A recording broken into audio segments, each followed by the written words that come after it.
जगन्नाथपुरी धाम की जय, गंगा माई की जय, जमुना माई की जय, भक्ति देव की जय, तुलसी महारानी की जय, समावेत भक्त वृंद की जय, निताय गौर प्रेमानंदे। All glories to assembled devotees, all glories to assembled devotees, all glories to assembled devotees, glories to Shri Guru and Shri Gauranga.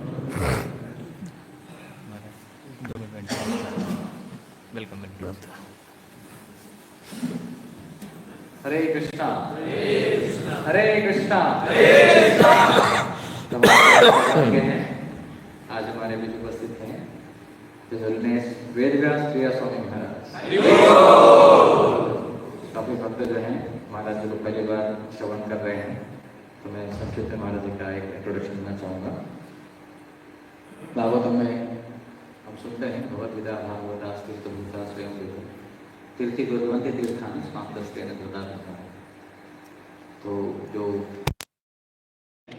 वो शुद्ध स्थानों को भी शुद्ध करते हैं अपने अस्तित्व से, क्योंकि वो हमारे उनके हृदय में वो भगवान के चरण कमलों को हमेशा विराजित रखते हैं, लेके चलते हैं।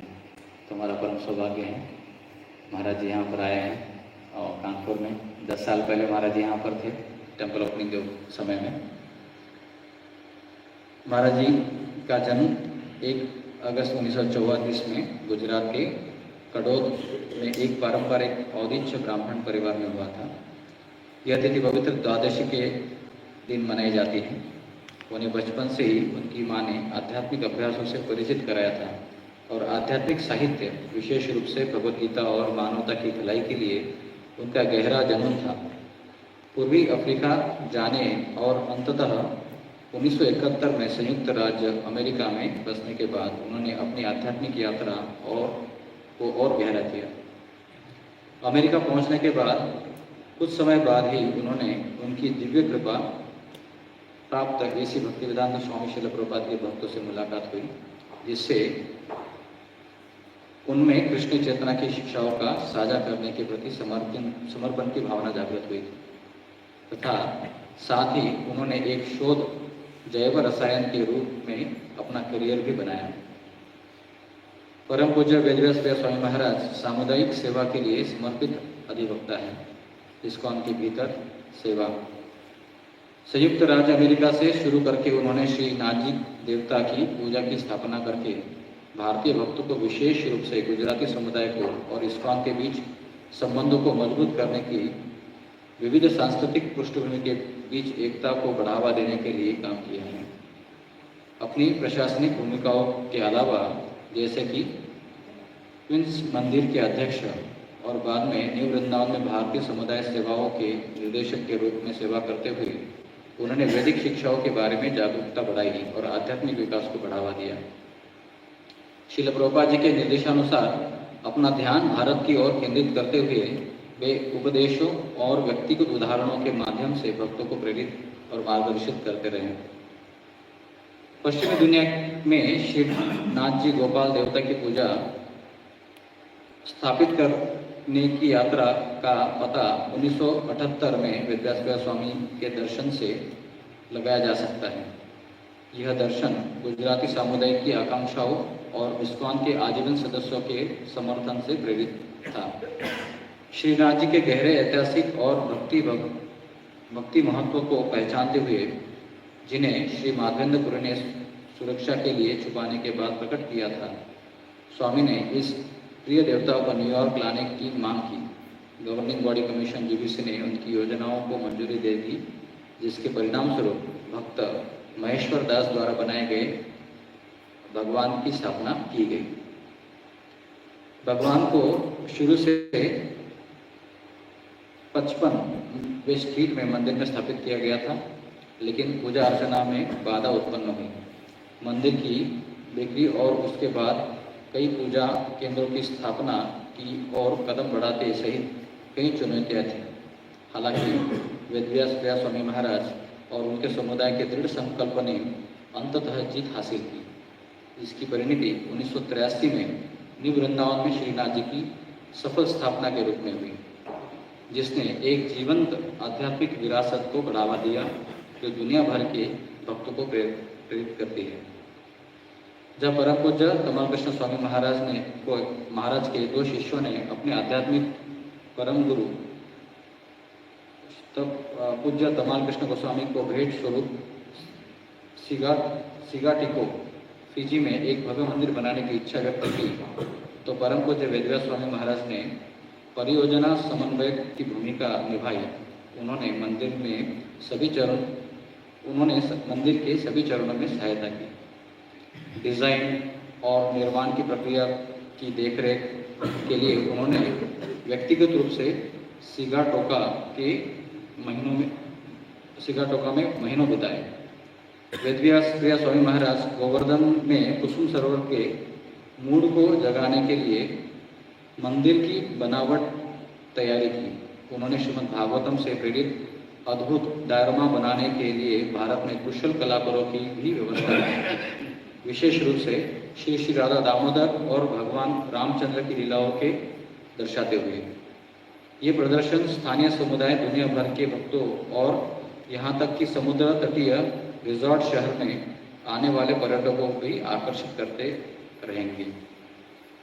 परम पूज्य वेदव्यास स्वामी महाराज ने अब अपना ध्यान श्रील प्रभुपाद जी की इच्छा को पूरा करने की ओर लगाया है, जो कि बैंकॉक थाईलैंड में एक वैदिक केंद्र और प्रचार सुविधा स्थापित करना चाहते हैं। महाराज जी को उनके धर्म भाई योगेश्वर दास ने प्रेरित और प्रोत्साहित किया था, जिन्हें श्रील प्रभुपाद जी ने व्यक्तिगत रूप से 1974 में बैंकॉक के लिए एक केंद्र स्थापित करने के लिए प्रोत्साहित किया था। दुर्भाग्य से योगेश्वर उस समय श्रील प्रभुपाद जी की दृष्टि पर अधिक प्रगति करने में असमर्थ थे। परम पूज्य महाराज जी ने जयपुर, भारत में हवा महल के स्वरूप में बाहरी स्वरूप वाला एक अद्भुत वैदिक परिसर डिजाइन किया है, जिसमें एक अतिथि गृह, वैदिक संस्कृति और शिक्षा केंद्र तथा श्री श्री राधा श्याम सुंदर श्याम देश के इस क्षेत्र मूल नाम के अनुरूप के साथ साथ ही श्रीनाथ जी और गौर निताई के पूजा स्थल भी शामिल हैं। तो महाराज जी का ये बड़ा सुंदर अप्रतिम योगदान है हम सब भक्तों के लिए। कृष्ण भावना बड़े उदाहरण, एक ज्वलंत उदाहरण है हम सबको।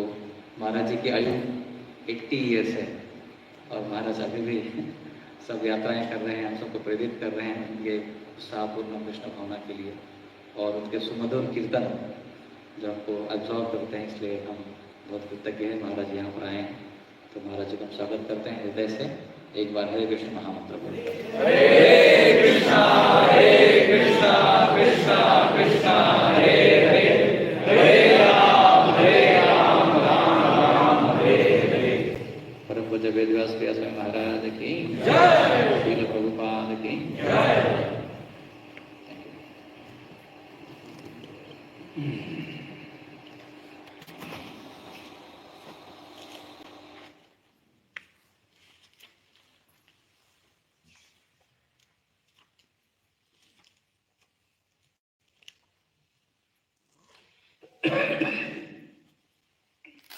ओम नमो भगवते वासुदेवाय।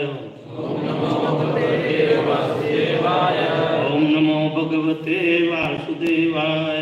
ओम नमो भगवते वासुदेवाय। ओम नमो भगवते वासुदेवाय। ओम नमो भगवते वासुदेवाय। आज हम श्रीमद् भागवतम के 11वां स्कंद अध्याय 2 श्लोक संख्या 7। ये तो कौन सा प्रश्न? नवयुगेंद्र से महाराज ने किया वो चल रहा है। हाँ तो कुछ हो नहीं दिया। यदुकुल का नाश के बारे में बोला था, ये चल रहा है। वो दीजिए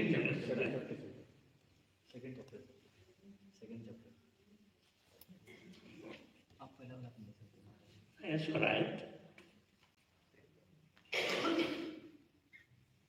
Okay.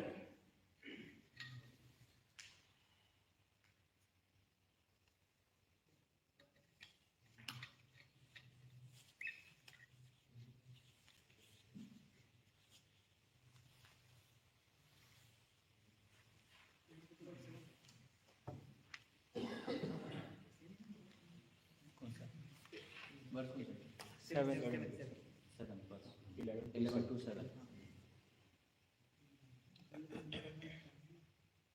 to 7 तो यही है। अब कल क्या दिया था?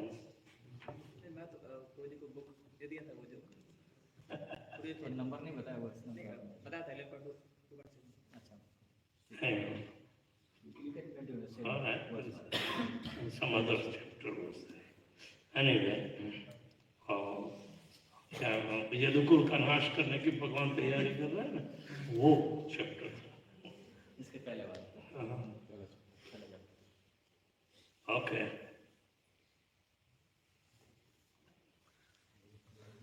ऑलराइट। इस अध्याय में नारद मुनि महाराज निमि तथा नवयोगेंद्र के बीच हुई वार्ता को श्रद्धालु तथा जिज्ञासु वसुदेव को सुनाकर भागवत धर्म की शिक्षा देते हैं। भगवान कृष्ण का दर्शन पाने के लिए परम इच्छुक देवर्षि नारद प्रायः द्वारका में ही रहते थे। पूर्व काल में वसुदेव ने भगवान की माया से मोहित होकर पुत्र प्राप्ति के उद्देश्य से भगवान अनंत की पूजा की थी, किंतु के लिए पूजा करने से चूक गए थे। एक बार नारद मुनि वसुदेव के घर पधारे। वसुदेव ने उचित आदर देकर उनकी पूजा की, उनका सादर सत्कार किया और उस शुद्ध भक्ति के विषय में सुनाने के लिए उसे प्रार्थना की, जो सभी प्रकार के भयों से मुक्त करने वाली है। नारद ने वसुदेव की स्थिति मति की प्रशंसा की और विदेह राज निमि तथा ऋषभदेव के पुत्र नव योगेंद्र के मध्य हुई वार्ता का पुराना इतिहास सुनाया। स्वयंभू मनु का पुत्र परिव्रत था, उसका पुत्र अग्निध्र था, उसका पुत्र नाभि हुआ। नाभि के पुत्र रूप में वसुदेव के स्वांश के रूप में ऋषभदेव ने अवतार दिया। ऋषभदेव के 100 पुत्र हुए, जिनमें से ज्येष्ठ पुत्र भरत था, जो नारायण का परम भक्त था, जिससे नाम पर यह पृथ्वी भारतवर्ष के नाम से प्रसिद्ध हुई। उसके पूर्व अपना अजनाभ वर्ष कहलाती थी। ऋषभदेव के अन्य 9 पुत्र नवयोगेंद्र कहलाते हैं। वे ये थे कवि, हवीर, अंतरिक्ष, प्रबुद्ध, पिप्पलायन, आविर्होत्र, द्रुमिल, चमस तथा करभाजन। ये आत्मज्ञान में निपुण थे और अपने लक्ष्य में स्थिर थे तथा सिद्धि के लिए सतत प्रयत्नशील रहते थे। ऋषभदेव के अन्य 9 पुत्रों ने क्षत्रिय धर्म स्वीकार किया और 9 द्वीपों के स्वामी हुए, जिनसे मिलकर ये भारतवर्ष बना। और अन्य 81 पुत्र श्रुतियों में पारंगत ब्राह्मण बने, जिन्होंने सकाम यज्ञ के मार्ग का प्रचार किया। ये 9 योगेंद्र बिना किसी बाधा की इच्छा अनुसार कहीं भी जा आ सकते थे और भगवान मधुसूदन के प्रत्यक्ष पार्षद थे और ब्रह्मांड के विभिन्न भक्तों को सुरक्षा प्रदान करने के लिए मुक्त भाव से विचरण करते थे। मानव शरीर की किसी भी क्षण नष्ट हो सकती है, जो भी यह अति दुर्लभ उपलब्धि है, इससे भी दुर्लभ है इस मानव शरीर के होते हुए भगवान के वैकुंठवासी विश्वस्त भक्तों की संगति। ऐसे संत पुरुषों की संगति चाहे क्षण के लिए भी भिन्नांश के लिए क्यों न हो, जीव के सारे काम लाभप्रद करने वाली है। इसलिए राजा निमि ने 9 योगेंद्र को समुचित आसन और प्रदान किया और उनकी पूजा की, उन्हें विनीत होकर नमस्कार किया और उनसे प्रसन्नता पूर्वक भागवत धर्म के विषय में पूछा। भागवत धर्म या शुद्ध भक्ति आत्मा के लिए एकमात्र परम सौभाग्य है। जैसे ऐसी सेवा से प्रसन्न होकर भगवान भक्त को आत्मसमर्पण वर देते हैं। भगवान भक्त को आत्मसमर्पण कर देते हैं। यानी कि भगवत प्राप्ति भगवान की इच्छा के अनुसार ही ऐसे आत्मा भक्तों को होती है। आत्मा को भक्तों को सहज रूप से भगवान की इच्छा से ही मिल जाते हैं। राजा के प्रश्न का उत्तर देने के लिए नवयोगेंद्र में से कवि इस प्रकार बोला, प्रगति के साधन जिनका वर्णन स्वयं भगवान ने किया और जिनके द्वारा मूर्खों को भी पूर्ण आत्म साक्षात्कार प्राप्त हो जाता है, भागवत धर्म कहलाता है। यह भागवत धर्म अच्युत भगवान के चरणों कमल की सेवा के रूप में प्रकट होने वाला है और सारे जीव सारे भय का उन्मूलन करता है। इस भागवत धर्म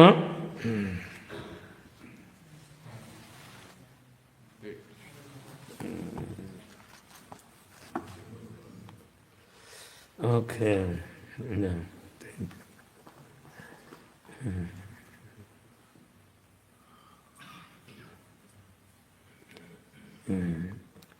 यह भागवत धर्म अच्युत भगवान के चरणों कमलों की सेवा के रूप में प्रकट होने वाला है और जीव के सारे भय का उन्मूलन करता है। इस भागवत धर्म का पालन करने पर यदि कोई व्यक्ति दोनों आंखें मूंद भी दौड़े तो वह लड़क डाएगा नहीं और गिरेगा भी नहीं। मनुष्य अपने शरीर मन वचन बुद्धि चेतना इंद्रियों एवं स्वाभाविक प्रवृत्ति इत्यादि से जो भी करता है वह सब भगवान नारायण को अर्पित किया जाना चाहिए। जो लोग भगवान के चरण कमल की से प्रीति नहीं करते वे माया के वशीभूत हो जाते हैं। वे ईश्वर के स्वरूप को भूल जाते हैं और अपने को नश्वर शरीर मानने से माया के पाश में फंस जाते हैं। भौतिक आकर्षण के फेर में आकर वह अत्यंत भयभीत हो उठते हैं। इसलिए उनके लिए सबसे अच्छी बात यही कि वे योग्य गुरु को अपना जीवन अर्पित कर दें और पूर्ण भक्ति के साथ माया के परम नियंता भगवान की पूजा करें। जिस प्रकार भोजन करने से धीरे धीरे भूख दुख बुझती है और हर कौर से संतोष मिलता है तथा उसी तरह शरणागत भक्त को कृष्ण के अतिरिक्त अन्य प्रत्येक वस्तु से विरक्ति होने लगती है। भगवान का साकार अनुभव होता है और साथ साथ भगवत प्रेम का आस्वादन मिलता है। इसके बाद अवीर ने प्रथम द्वितीय और तृतीय कोटि के भक्तों के लक्षण बताए। जो व्यक्ति श्रद्धापूर्वक भगवान विष्णु का अर्च विग्रह की नियमित पूजा करता है किंतु वैष्णव के प्रति तथा विष्णु से संबंधित वस्तुओं का अनुरक्ति नहीं रखता, यह भौतिकवादी भक्त है। जो व्यक्ति भगवान से प्रेम करता है, भगवत भक्तों से मैत्री रखता है, अज्ञानियों पर दया दिखाता है और विष्णु तथा वैष्णवों के शत्रुओं के प्रति उदासीनता रखता है, वह मध्यम भक्त है। और जो एक भक्त हर वस्तु में भगवान की उपस्थिति देखता है और हर वस्तु के भगवान के भीतर को देखता है, वह सर्वोच्च भक्त है। प्रथम कोटि का भक्त का वर्णन 8 श्लोकों में हुआ है, जिनके अंत में कहा गया है कि ऐसा प्रथम कोटि का भक्त भगवान को सदैव प्रेम के बंधन से अपने हृदय में बांधे रखता है। भगवान हरि ऐसे भक्त के हृदय से कभी दूर नहीं होते हैं। तो सुखदेव गोस्वामी के बोलते हैं,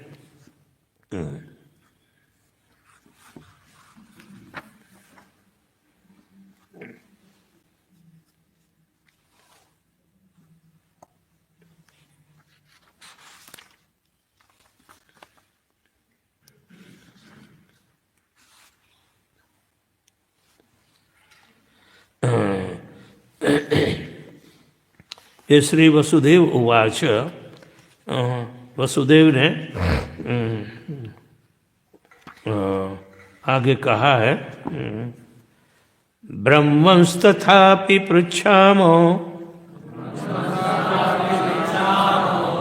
धर्मान् भागवतांस्तवः यान् श्रुत्वा श्रद्धया मर्त्यो मुच्यते सर्वतो भयात् ब्रह्मंस्तथापि पृच्छामो धर्मान् भागवतांस्तव यान् श्रुत्वा श्रद्धया मर्त्यो मुच्यते सर्वतो भयात् ब्रह्मंस्तथापि पृच्छामो धर्मान् भागवतांस्तव यान् श्रुत्वा श्रद्धया मर्त्यो मुच्यते सर्वतो भयात् ब्रह्मंस्तथापि पृच्छामो धर्मान् भागवतांस्तव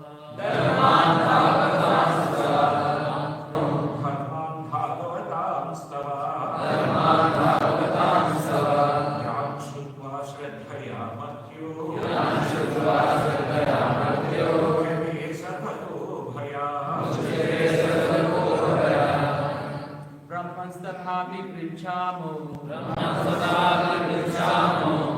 धर्मान् भागवतांस्तव यान् श्रुत्वा श्रद्धया मर्त्यो मुच्यते सर्वतो भयात्। ब्राह्मण, हे ब्राह्मण, तथापि इतने पर भी यद्यपि आपके दर्शनों में से ही मैं पूर्णतः संतुष्ट हूँ। अच्छा, मैं पूछ रहा हूँ धर्मान, धार्मिक कर्तव्य को, भागवतान, जो विशेष रूप से भगवान को प्रसन्न करने के निमित्त है,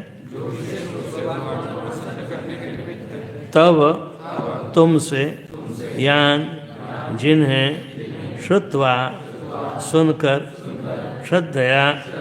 श्रद्धापूर्वक मर्त्य जिसका मरण निश्चित है, मुच्यते छूट जाता है सर्वतः समस्त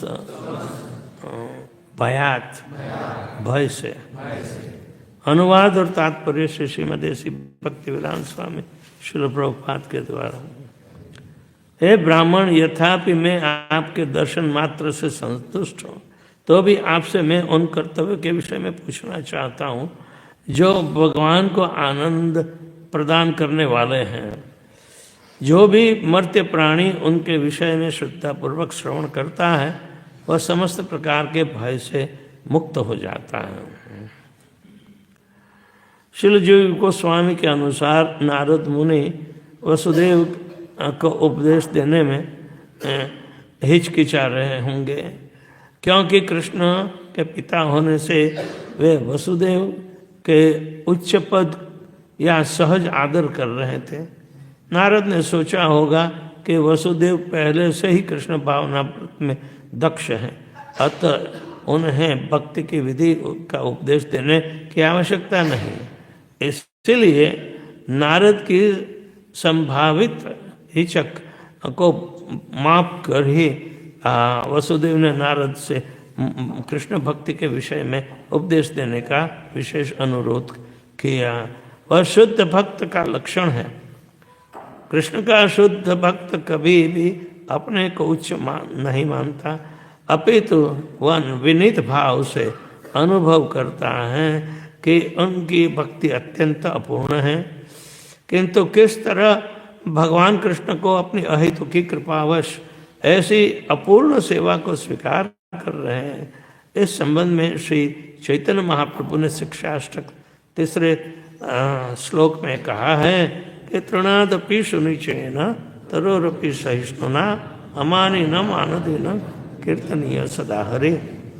जो अपने को सड़क के तृण से भी तुच्छ मानते हुए मनुष्य मन की विनीत अवस्था में भगवान के पवित्र नाम का कीर्तन करता है, उसे वृक्ष से भी अधिक सहनशील मिथ्या प्रतिष्ठा के भाव से रहित होना चाहिए और उन अन्यों को सभी प्रकार से सम्मान देने के लिए तैयार रहना चाहिए। इस भौतिक जगत में बद्ध जीव अपने तथाकथित वंश को लेकर मिथ्या गर्वित रहते हैं। यह गर्व मिथ्या है, क्योंकि इस भौतिक जगत में जिसने भी जन्म लिया है वह पतित अवस्था में होता है, भले ही वह कितनी ही अच्छी स्थिति में क्यों न हो। किंतु वसुदेव निश्चित ही पतित नहीं थे, क्योंकि उनका पुत्र उनका जन्म कृष्ण के परिवार में हुआ था, क्योंकि कृष्ण के पिता थे। अतएव उनके पद अत्युच्च था, किंतु शुद्ध भक्त होने के कारण वे कृष्ण के साथ प्रशिष्ट संबंध होने पर भी गर्वित नहीं थे। विपरीत इसके अपने को आध्यात्मिक ज्ञान में न्यून मानकर उन्होंने कृष्ण भावनामृत के महान उपदेशक नारद मुनि के आगमन का लाभ उठाने की दृष्टि से तुरंत ही उनने भक्ति के विषय में जिज्ञासा प्रकट की। कृष्ण के शुद्ध भक्त की यही अतुलनीय विनम्रता निर्विशेषवादी की उस मिथ्या विनम्रता से कहीं अधिक श्रेष्ठ है, जो ऊपर से विनीत साधु व्यक्ति का आचरण करते हुए ईश्वर के समतुल्य बनने की इच्छा रखता है। भयम की उत्पत्ति कृष्ण से नहीं अपितु किसी अन्य वस्तु को देखने से होती है। द्वितीया निवेशत भक्ति द्वितीया अभिविनेशतः, जैसा वैज्ञानिक सूत्र में वेदांत सूत्र में कहा गया है कि जन्माद्यस्य यतः, तथा भगवत गीता में पुष्टि की गई है अहम सर्वस्य प्रभवः वासुदेव सर्वमिति। प्रत्येक वस्तु वास्तव में भगवान से उद्भूत होती है। कृष्ण के जीव के शुभैषी मित्र हैं, सूर्यदम सर्वभूतानाम।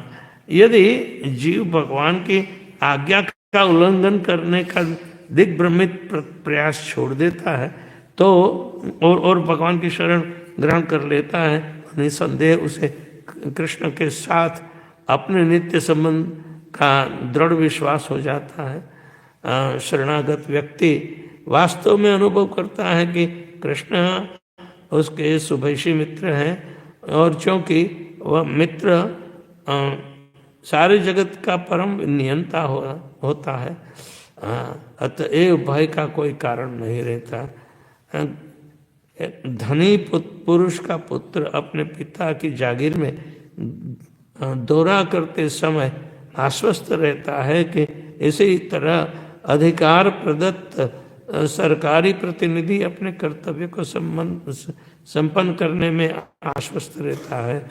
उसी प्रकार कृष्ण के भक्त भी भगवान के प्रतिनिधि के रूप में आश्वस्त रहता है, क्योंकि वह हर क्षण समझता रहता है कि समग्र भौतिक तथा आध्यात्मिक सृष्टि उसके उदार स्वामी के नियंत्रण में है।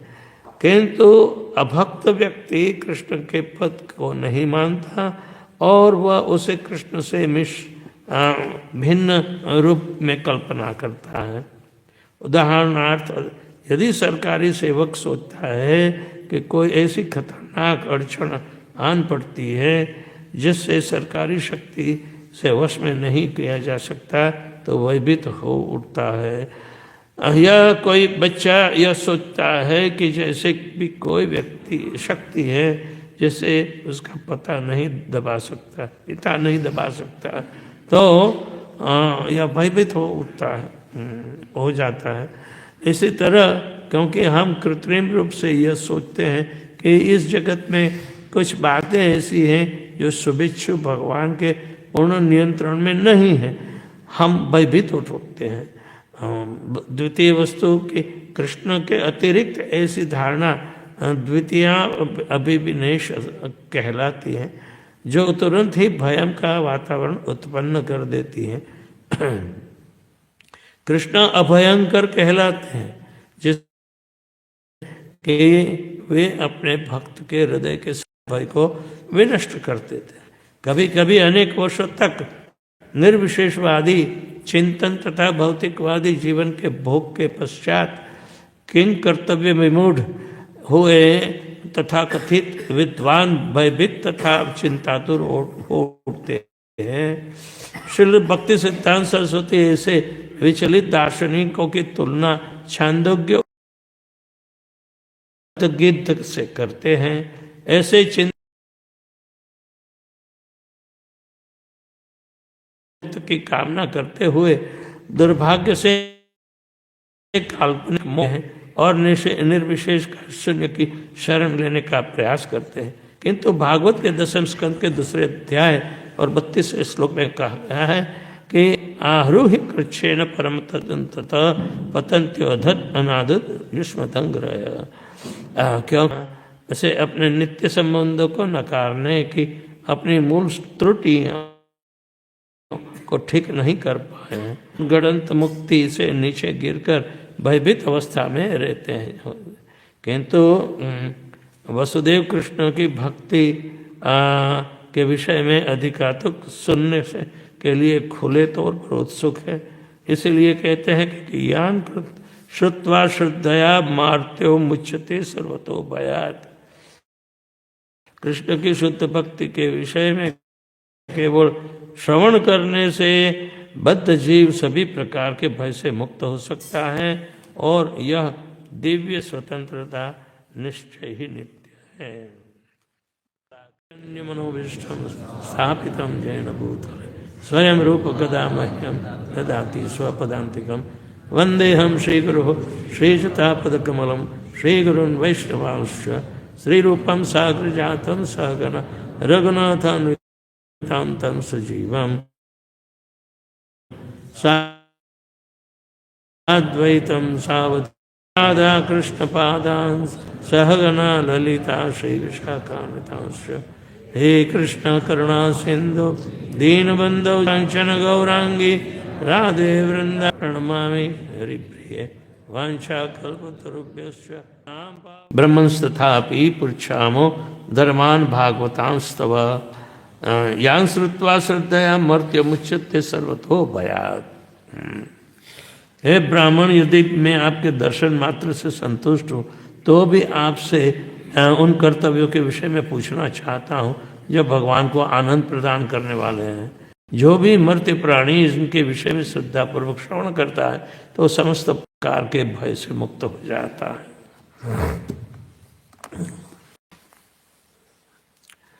तो इस श्लोक में वसुदेव नारद मुनि से परीक्षा करते हैं कि एक विशुद्ध भक्त के दर्शन से वो संतुष्ट है। सुखदेव गोस्वामी के दर्शन से वो संतुष्ट है। फिर भी भगवान को प्रसन्न करने वाले जो कर्तव्य होते हैं जिसे भागवत धर्म कहलाता है। भगवान का धर्म यानी कि भगवत प्राप्ति का धर्म। तो भगवान को प्रसन्न करने वाले कर्तव्यों को सुनने मात्र से हमारे हृदय में भागवत धर्म स्थापित होता है। भागवत धर्म की परीक्षा पहले स्कंद के 2 अध्याय में भी हो गई है, जिसे 5 श्लोकों में बताया है कि शृण्वतां स्वकथां कृष्ण पुण्य श्रवण कीर्तन हृदयन्तश्च भद्राणि वितुनोति सुहृत्सतां नष्ट प्रायेषु अभद्रेषु नित्यं भागवत सेवया भगवती उत्तम श्लोके भक्तिर्भवति नैष्ठिकी तदा रजस्तमो भावा कामलोभादयश्च चेत एतैरनाविद्धं स्थितं सत्त्वे प्रसीदति एवं प्रसन्न मनसो भगवत भक्ति योगतः भगवत तत्व विज्ञानम मुक्त संगस्य जायते विद्यते हृदय ग्रंथि छिद्यन्ति सर्व संशया क्षीयन्ते चास्य कर्माणि दृष्ट एवात्मनीश्वरे। तो 5 श्लोकों में सुनने मात्र से भगवान का आत्म साक्षात्कार और भगवान का और आत्मा दोनों का आत्म साक्षात्कार और भगवत साक्षात्कार एक साथ साथ में व्यक्ति को होता है। स्थूल शरीर में बैठा हुआ अपने अंतरात्मा की भी पहचान तब पाता है जो भगवान की कथा सुनने से होता है।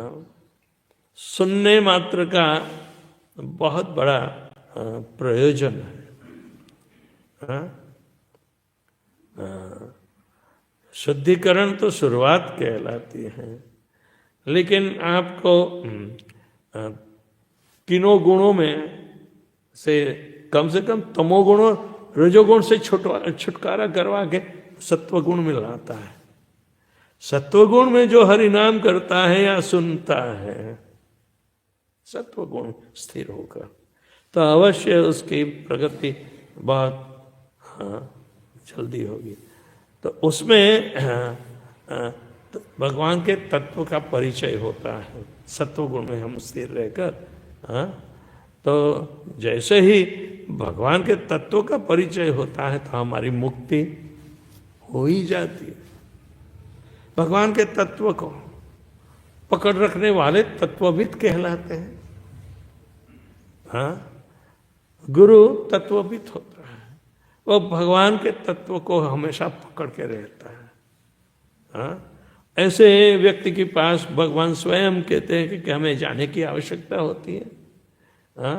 तद्विद्धि प्रणिपातेन परिप्रश्नेन सेवया उपदेक्षन्ति तम ज्ञानम ज्ञानिना तत्वदर्शिना। उसने देखा है, जिसने देखा है कृष्ण तत्व और भगवत तत्व और विशुद्ध जो तत्व यानी कि आत्मा के संबंध में जो जानकारी है वो परमात्मा का विषय है। दोनों को अलग नहीं कर सकते। आत्मा का अलग, क्योंकि गुणवत्ता दोनों की एक है।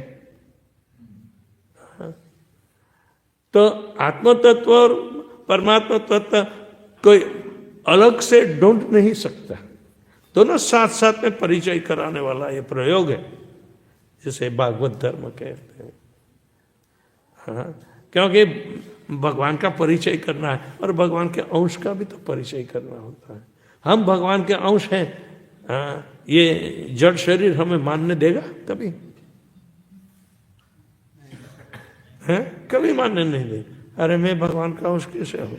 तो ये तो हूँ मैं, देखो ने मैं 84 किलो का हूँ, वो मैं अंश कैसे हो सकता हूँ? कि मेरे में बहुत सारे अंश पड़े हैं। कोशिकाएं होती है, अंश ही है ना, और सभी जीवंत है। तो मैं ऐसे शरीर रूपी जंगल में कहाँ ढूंढूं अपने आप को? तो अलग से ढूंढ नहीं पाते, अलग से ढूंढ नहीं पाते। जब आत्मा तक पहुंचना है तो आत्मा की शुद्धिकरण चाहिए। उसको पारदर्शक माध्यम से ही हम जान सकते हैं। हाँ, पारदर्शक माध्यम जो होता है उसे गुरु कहते हैं। पारदर्शक माध्यम में प्रकाश कहाँ से आता है? भगवान से। और पारदर्शक माध्यम जैसा प्रकाश है वैसा ही हमें दिखाई देना चाहिए। तो उसका विकृत स्वरूप नहीं देख सकते। तो आत्मा पर दृष्टिपात यदि करनी है तो हमें गुरु के पास जाने की आवश्यकता है, क्योंकि उन्होंने दर्शन किए हैं विशुद्ध तत्व का। और जो सत्य सतोगुण का आश्रय करके अपनी सारी क्रिया पद्धति भगवान को अर्पित करता है, भगवान के साथ जुड़ देता है। तो हरे कृष्णा महामंत्र का जाप भी सत्वगुण में करना चाहिए। ओ मेरा टाइम हो गया। हरे कृष्ण कृष्ण कृष्ण हरे नारायण। शांति से। देखो ना, मुझे बुला रहा है, हरे कृष्ण जाओ दो तो नहीं, चुप। बुला रहा है तो जल्दी टाइम्स के अनुसार करो। तो सत्वगुण का हमें आश्रय करना चाहिए, जिसके द्वारा हम सारा कार्य जिस तरह करना चाहिए उस तरह कर सके। तो सत्वगुण तो एवं प्रसन्न मनसो, आप हमेशा प्रसन्न रहोगे। सत्वगुण के साथ हम काम करते हैं तो प्रसन्नता का विषय होगा। सत्वगुण प्रसन्नता देता, रजोगुण प्रसन्नता नहीं देता है। हाँ, वो समझ रहे हैं कि चलो मजा आ गई, रजोगुण में काम करो, चलता आएगा, पर लेकिन वो तो बेकार का है। हाँ, रजोगुण कभी संतोष होता नहीं, ये आपको परेशान करेगा। हाँ, जब सत्वगुण में स्थिर होता है तो परेशानी हट जाती है। हाँ, भगवान को आनंद मिलता है, क्योंकि सत्वगुण का संरक्षक भगवान है, विष्णु है। तो यानी कि तालमेल भगवान के साथ बना, तो भगवान का नाम शब्द जो कुछ है तो वो भगवान से तालमेल रखता है, क्योंकि वो जो स्तर है वो विशुद्ध सत्व है। कम से कम हम सत्वगुण में तो है। तो इसलिए श्रील प्रभुपाद जी ने सारी व्यवस्था मंदिर में सत्वगुण जताने के लिए करी है।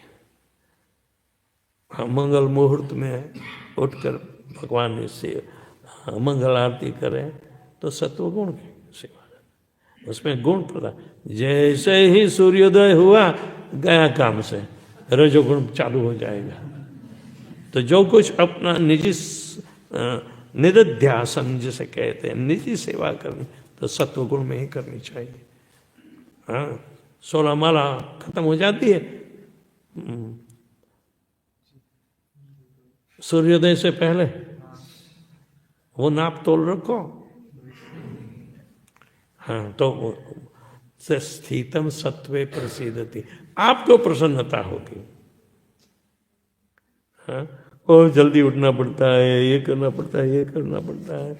हाँ, अरे समय समय पर काम कर लो तो आपको अपनी माला का भी समय रहेगा। 1.5-2 घंटे में माला खत्म हो जाती है, तो सत्वगुण की माला बनती है। तो इस पर आप ध्यान करो, इसमें आपको आनंद भी आएगा और आप अनुशासित भी बन जाओगे। 2 चीज है, शिष्य है तो अनुशासित होना ही है, डिसिप्लिन में आना ही है। तो ये डिसिप्लिन भी सिद्ध कर देगी और परिणाम भी दे देगी। हाँ, तो एवं प्रसन्न मनसो भगवत भक्ति योगतः भगवत तत्व विज्ञानम मुक्त संगस्य जायते। हाँ, आपकी मुक्ति का मार्ग खोल देगा, क्योंकि भगवत तत्व विज्ञानम इसी अवस्था में हमें प्राप्त होता है, सत्वगुण की स्थिति। तो जैसे ही मुक्त हुए विशुद्ध भक्ति चालू हो जाएगी, हमें रुकना नहीं, क्योंकि कोई संशय नहीं रहेगा। विद्यते हृदय ग्रंथि, अपने हृदय में जो गांठें हैं वो भी सभी टूट के खत्म हो जाएंगी। यहाँ की अवधारणा की गांठें होती हैं, अनिश्चितता की गांठें होती हैं, भय की गांठें होती हैं। ये बहुत सारा अपने विरुद्ध हमने बुला रखा है, वो जमीला। तो उसको हटाना है। तो विद्यते हृदय ग्रंथि छिन्द्यन्ति सर्व संशया क्षीयन्ते चास्य कर्माणि दृष्ट एवात्मनीश्वर। हमारी ये 3 चीज हटनी चाहिए। सर्वप्रथम हृदय ग्रंथि, हृदय में जो अवधारणा है वो छिन्न भिन्न हो जानी चाहिए। और संशय, कोई भी प्रश्न हमें नहीं रहेगा। नहीं तो संशय ये गुणों का प्रभाव होता है। जो रजोगुण में है न बहुत, और तमोगुण वाले को तो श्रद्धा होती ही नहीं, तो संशय से ही भरा पड़ा होता है, कोई विश्वास नहीं। इसलिए ये जो चरित्र है वो राक्षसों या दैत्य दानव का होता है। इनका किसी पर भरोसा नहीं, क्योंकि अनुभव ही नहीं होगा उसको।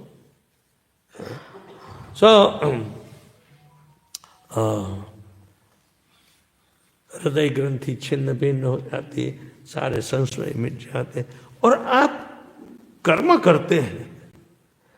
वो कर्म योग है, कर्म फल भगवान को अर्पित करते रहते हैं, तो ये कर्म बंधन का कारण भी नहीं रहेगा।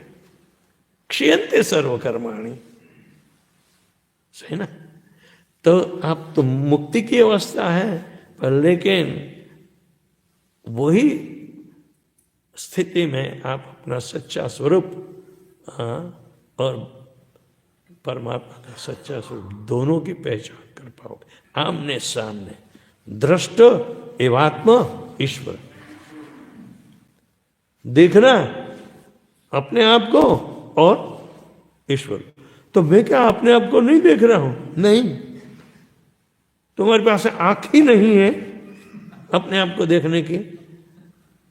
ये तो शरीर मिट्टी का लौंदा है, उसको देख रहे हैं शीशे में, वो भी उल्टा है, वो भी उल्टा। तो कहने का मतलब है ये झूठे स्वरूप को शास्त्र में तो बहुत ठपकारा है, लेकिन आधुनिक लोग भी कह रहे हैं, वेनिटी कहते हैं उसे अंग्रेजी में। फिर भी अपने आप को सुंदरता की पहचान भी शीशा ही होता है, आईना ही होता है, तो उसे वेनिटी फेयर कहते हैं। नहीं, मैं बहुत सुंदर हूं, मैं ऐसे ही मूछ रखूंगा।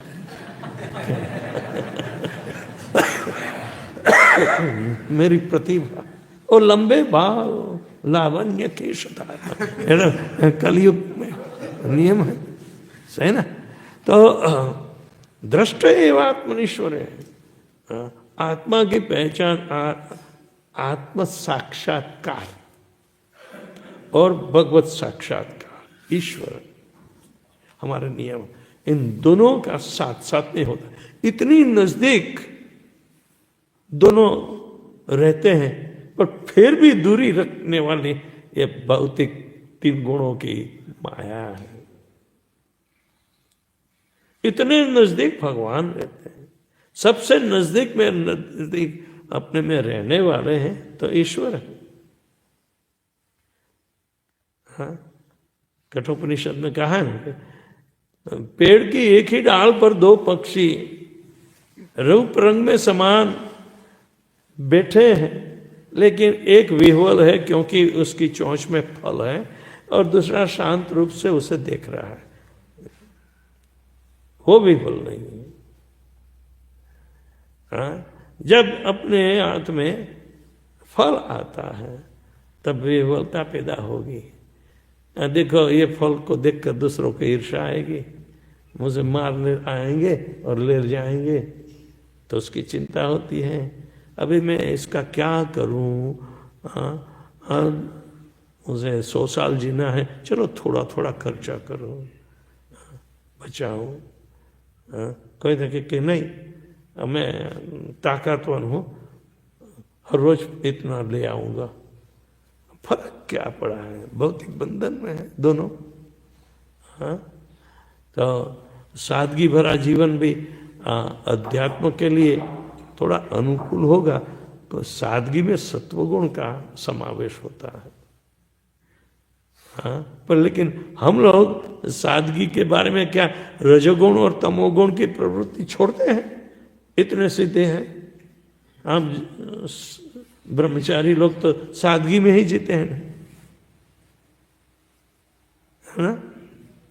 ब्रह्मचारी लोग सादगी में ही जीते हैं, लेकिन हाँ, 2 दुर्गुण क्या विनष्ट कर पाए, रजोगुण और तमोगुण नहीं।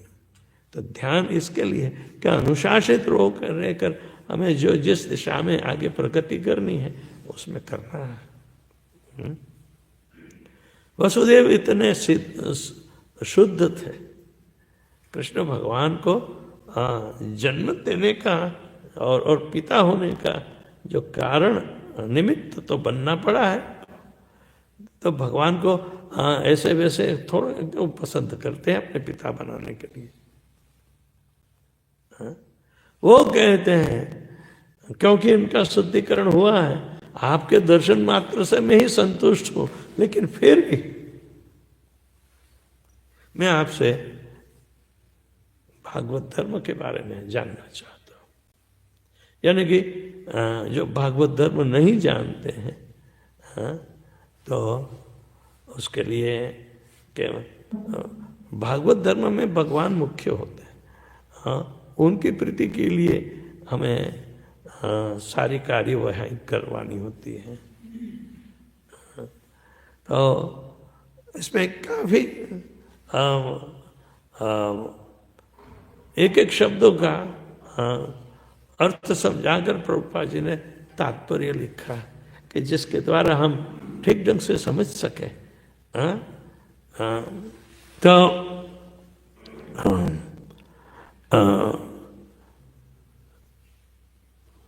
वसुदेव ने नारद से कृष्ण भक्ति के विषय में उपदेश देने के लिए विशेष अनुरोध किया है।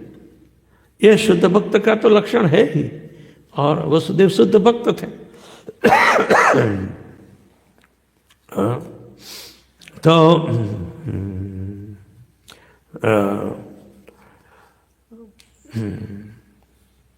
कृष्ण का शुद्ध भक्त कभी भी अपने को उच्च नहीं मानता। नारद मुनि झिझकने लगे उत्तर देने के लिए, क्योंकि वो जानते कि इतने शुद्ध भक्त हैं, भगवान जिसके घर में आश्रय लिया है वो पिता बने हैं। इतने शुद्ध भक्त होते हुए भी ये परीक्षा करते हैं।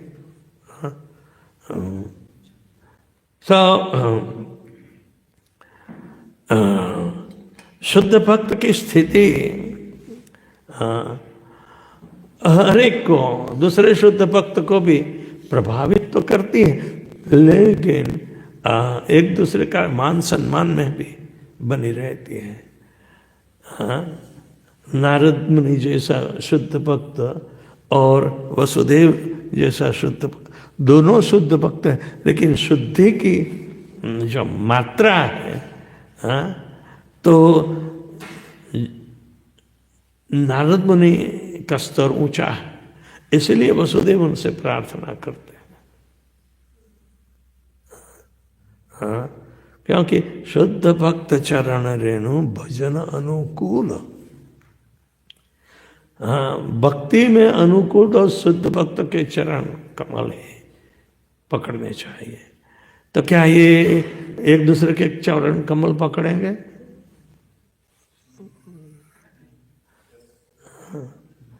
नारद मुनि के पास वसुदेव स्पष्टता करने के लिए और हमारे लाभ के लिए, श्रोताओं के लाभ के लिए,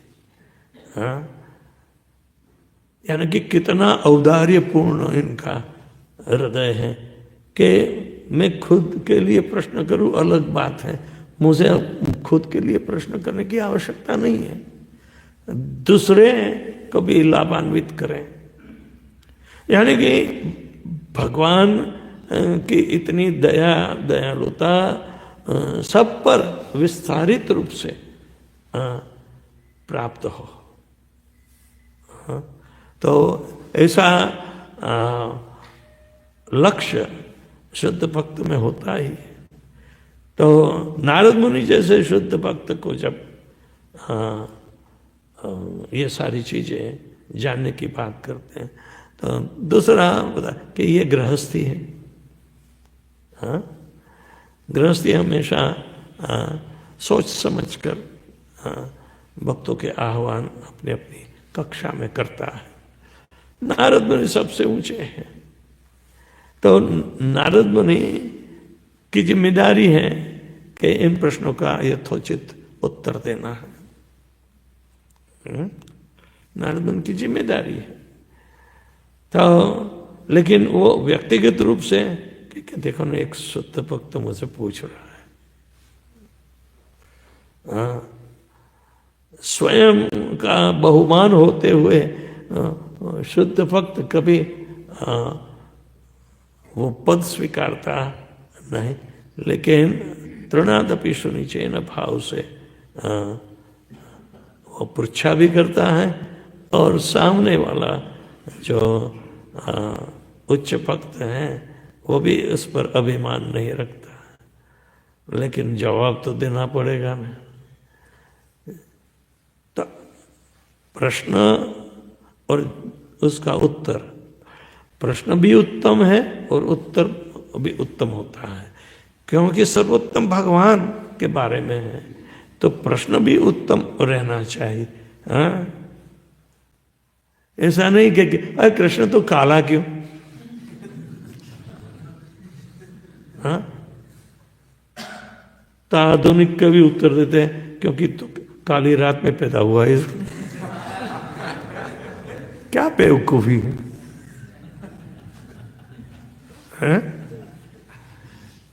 ऐसा उत्तर थोड़ा नारद मुनि देंगे।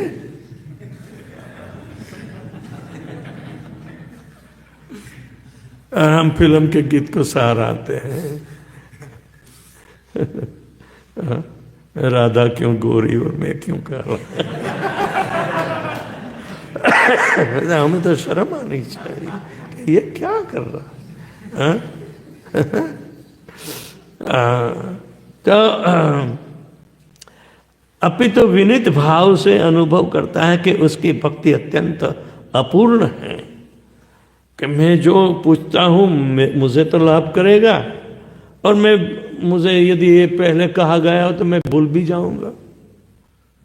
तो शुद्ध भक्त होता है तो अपनी मध्यस्थ स्थिति जो है, पहले पता नहीं था, गुरु की कृपा से पता चला, पर फिर भी जीवन के व्यवहार में यदि हम चूक जाते हैं, भूल भी जाते हैं, तो विनम्रता तो रखनी पड़ेगी।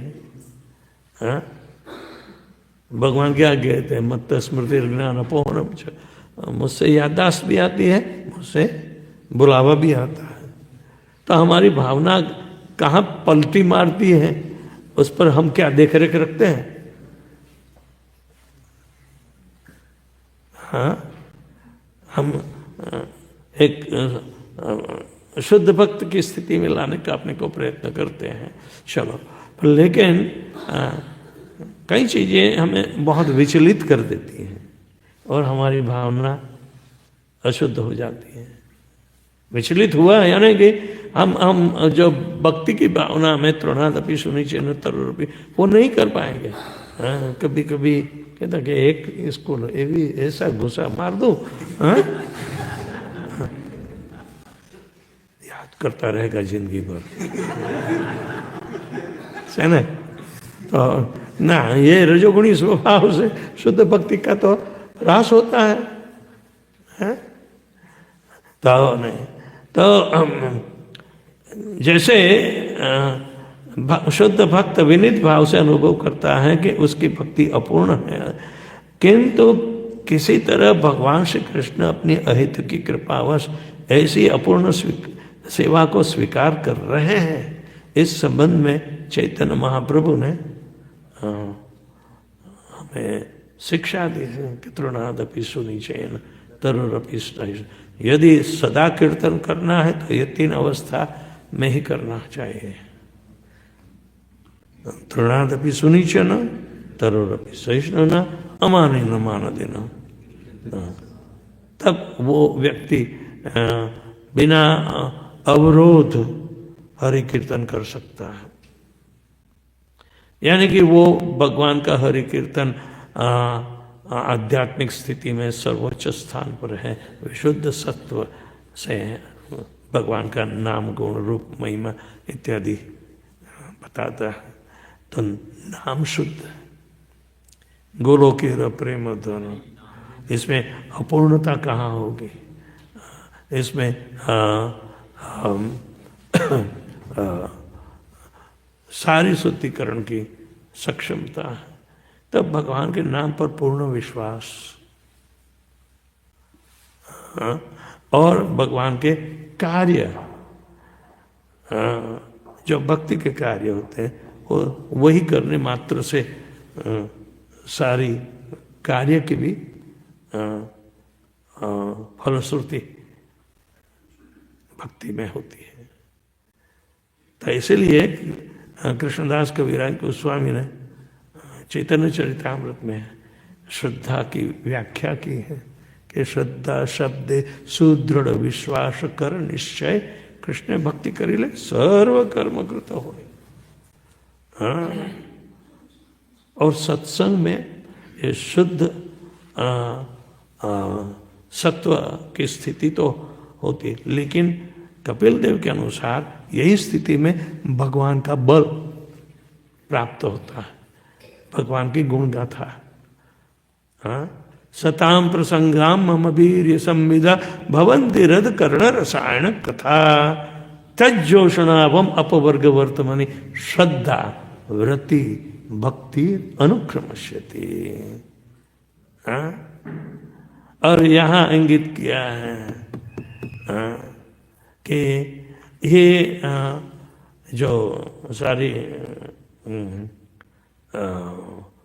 प्रायोगिक दृष्टि से हमें समझ है तो इसी प्रकार है कि ऐसे आचरण से 3 चीज साबित होती है।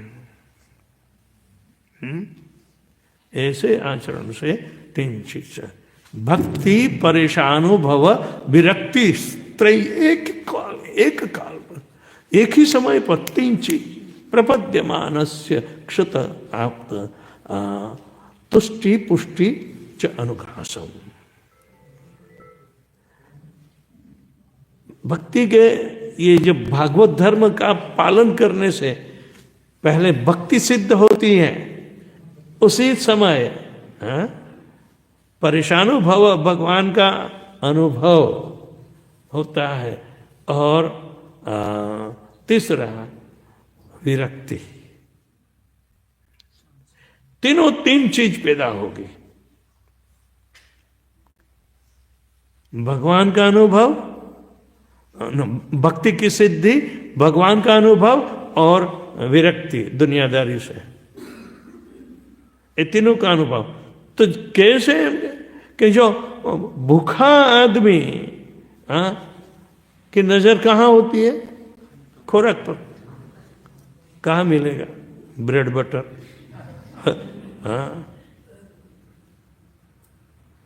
तो जैसा मुंह में एक क्या बोलते हैं डालता है तुरंत है, उसको 3 चीज का अनुभव होता है। एक तो इसकी भूख मिटती है, दूसरा तृप्ति होती है, और तीसरा पोषण। तो ऐसे भूखे व्यक्ति को अनुभव, ये साक्षात अनुभव भक्ति करने से होता है, यानी कि भक्ति के कार्यों करने से होता है। तो भक्ति भी सिद्ध होगी। यदि भक्ति के कार्य करते हैं तो ही तो भक्ति सिद्ध होगी। भक्ति के कार्य कौन से हैं? ओनली भगवान के बारे में श्रवणम कीर्तनम विष्णु स्मरणम पाद सेवनम, किसी और के बारे में भक्ति नहीं बताई है।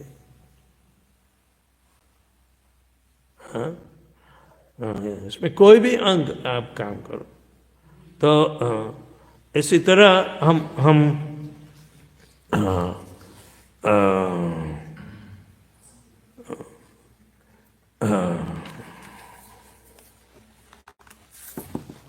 हम आगे देखते हैं।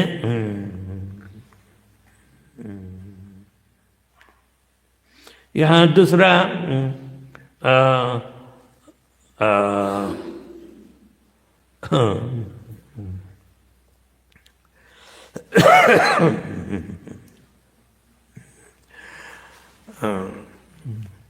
वो से अभय प्रदान होता है भक्त को। इसका डर चला जाता है कि भयम की उत्पत्ति कृष्ण से नहीं, अपितु किसी अन्य वस्तु को देखने से होती है। जो कृष्ण की चीज नहीं है, जो कृष्ण नहीं है, इनको देखने से भय पैदा होता है। यदि ये टेबल को मैं कृष्ण के संबंध में ना देखूं तो मुझे लगेगा ये भारी होगा, मेरे से उठा नहीं पाऊंगा, या मुझे खरीदना है ऐसा तो काफी खर्चा होगा। एक प्रकार का डाउटफुल और ऐसा जो हमसे निस्बत नहीं रखता, ऐसा भाव पैदा होगा। कोई भी चीज देखो,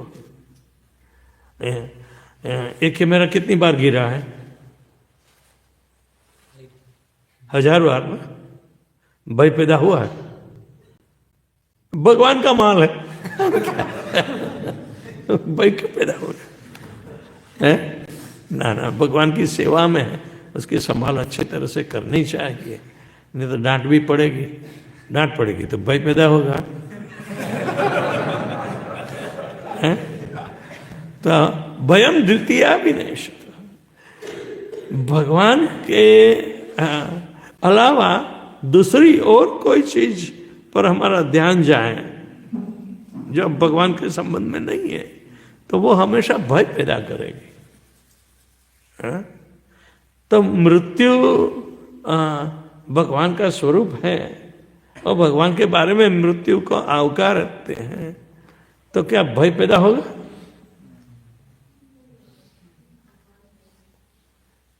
अंतकाले मामेव स्मरण मुक्त्वा कलेवरम, नहीं तो यम यम वापि स्मरण भावम।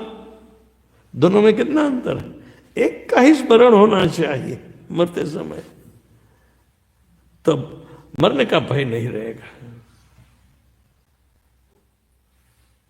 मरने के भय से जो बचना चाहता है, तो उसे हरि नाम करना ही पड़ेगा। उसके लिए भी हरि नाम करना पड़ेगा, और उसको जबरदस्ती से भी हरि नाम कान में डालना पड़ेगा।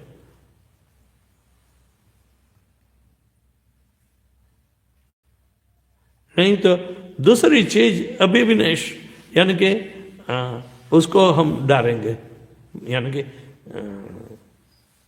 भय। भगवान कृष्ण में हम मति नहीं डालते हैं, और दूसरी चीजों में मति डालते हैं, तो उतना भय पैदा होगा।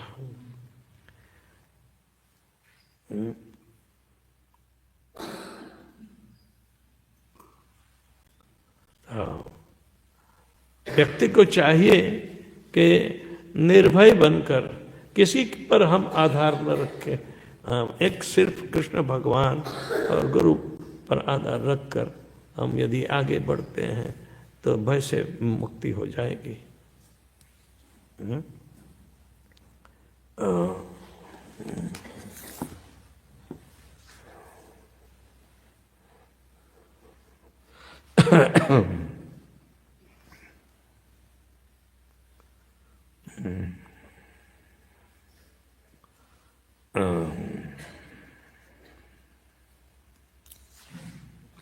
तो इस तरह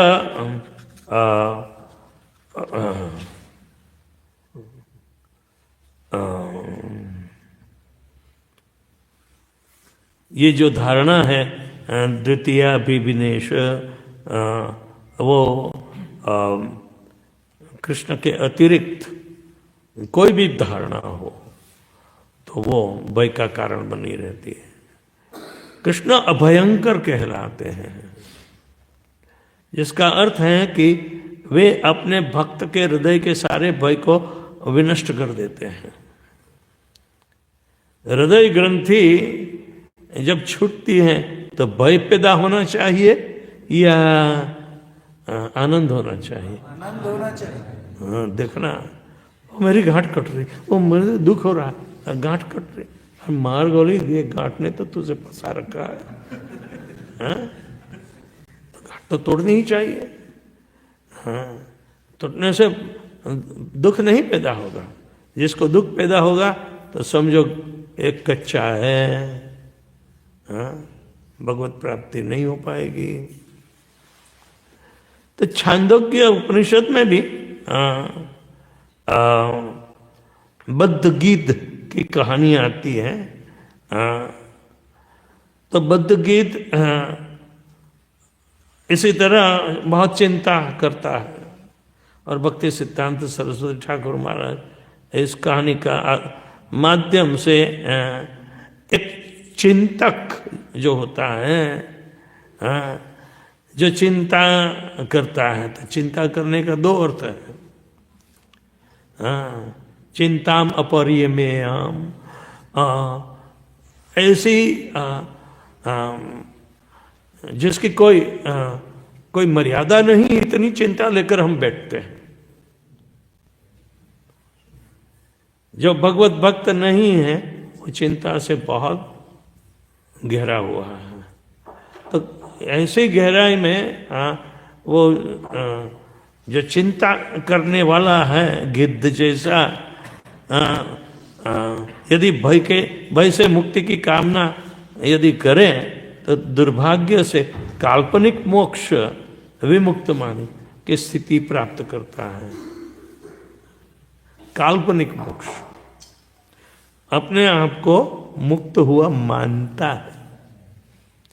देखो भागवत में कहा है ऐसा पाखंड करने वाला, ये अन्येर अरविंदाक्ष विमुक्त मानिन, हाँ भगवान के विषय में नहीं, इसके अलावा जो निर्गुण निर्विशेषवादी होते हैं, जिसका लक्ष्य एकाकार का होता है, परम पद एकाकार करने वाला है। तो आरोही वो कहते हैं कि ये अन्य अरविंदाक्ष विमुक्त मानिना तई अस्तभाव अविशुद्ध बुद्धया, इनकी बुद्धि शुद्ध नहीं है। आरुह्य कृच्छेन परम पदम तथा पतंती अनाद युष्म दंग्रह, इतना ऊंचे चढ़कर अपने आप को मानता है कि वो कैवल्य पद को पा गया, लेकिन पतंती गिरता है, क्योंकि भगवान के चरण कमल का आश्रय नहीं है। कुछ पकड़ने का तो साधन होता ना चाहिए ना। हाँ, ये अवकाश में किसको पकड़ के रखेगा? हाँ, ये 84 किलो का वो सामान ऊपर जाता है, एकाकार मानता है अपने आप को, तो ये क्या संभव है? ब्रह्मज्योति में मैं किसको पकड़ूं? ज्योति तो इतनी सूक्ष्म होती है, हाँ? और मैं 84 किलो वाला कैसा करूं? तो कहने का मतलब है पतंती अदा। और बृहद भागवतामृत में सनातन गोस्वामी ने बताया कि पृथ्वी ऊपर जो सारे आवरण होते हैं इनके सूक्ष्म तत्वों के, तो अंतिम आवरण जो है वो आकाश का होता है, जिसमें शब्द के अलावा कुछ नहीं। और निर्गुण तत्ववादी शब्द पर विश्वास नहीं करते हैं, लेकिन वहाँ शिव जी का स्थान है जो महाकालपुर कहलाता है। तो व्यक्ति वहाँ जाता है और उसके बाद विरजा आ जाती है, और विरजा के बाद कैलाश आ जाता है।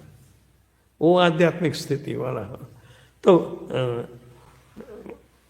ब्रह्मज्योति प्रसरती रहती है, लेकिन अपने भौतिक वातावरण में ब्रह्मज्योति जड़ता में कहाँ? वैसे तो जीव जंतु होते हैं जमीन के नीचे भी, लेकिन ब्रह्मज्योति की असर उस पर नहीं होती। पृथ्वी तल पर कम से कम ब्रह्मज्योति जो आती है तो उसके लिए भी सात्विकता का वातावरण होना चाहिए, तब ब्रह्मज्योति का अनुभव जंगल में जब मुनियों तप करने जाते थे तो प्राप्त कर सकते थे, वो ज्योतिर्मय बन सकता था। हाँ? तो ये महाकालपुर में ब्रह्मज्योति सबसे ज्यादा प्रज्वलित ये भौतिक भूमिका में होती है। जैसी गहराई में जाते हैं तो कम। और हिरण्यकशिपु ने दर्दित्व को रसातल में डाल दिया था ना, गर्भोदक, वहां से उठाने की आवश्यकता क्यों हुई? और पृथ्वी यानी कि गर्भोदक की तल सपाटी पर वराहदेव ने रख दिया पृथ्वी को, कि जहां जीवों की उत्पत्ति की भी स्वाभाविक आवश्यकता बनी रहे। नहीं तो रसातल में क्या, वहां भी जीव होते हैं। समुद्र में भी आप देखोगे कि करीबन 15 मील नीचे जाओ तो भी वहाँ ऐसे जीव तत्व मिलते हैं। देखने नरी आंख से भी देख सकते हैं, क्योंकि वहाँ ज्वालामुखी की गर्मी मिलती रहती है, तो वहाँ भी पैदा होते हैं और जाते हैं ऐसी गहराई में। तो जीव की उपस्थिति के लिए ब्रह्मज्योति की आवश्यकता है, जो सूर्य नारायण के द्वारा हमें प्रकाशित होती है। इसलिए सूर्य नारायण ब्रह्मज्योति का प्रतीक मानते हैं।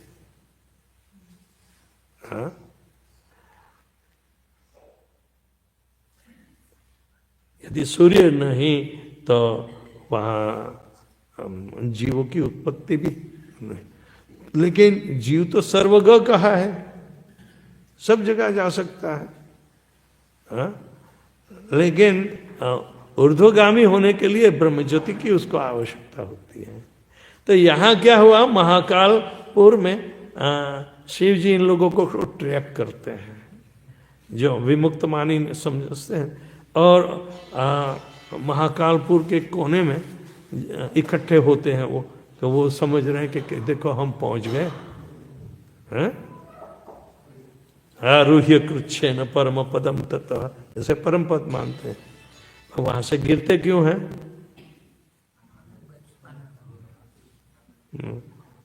आश्रय स्थान कुछ नहीं है। भगवान के चरण कमल, यस्मात् अंग्रय, भगवान की अंग्री पाणी वहां होता नहीं है, इसीलिए वो गिरते हैं वापस। वहां ब्रह्मज्योति में जाना तो दूर की ही बात है, जो गिर जाके उस पार पूरे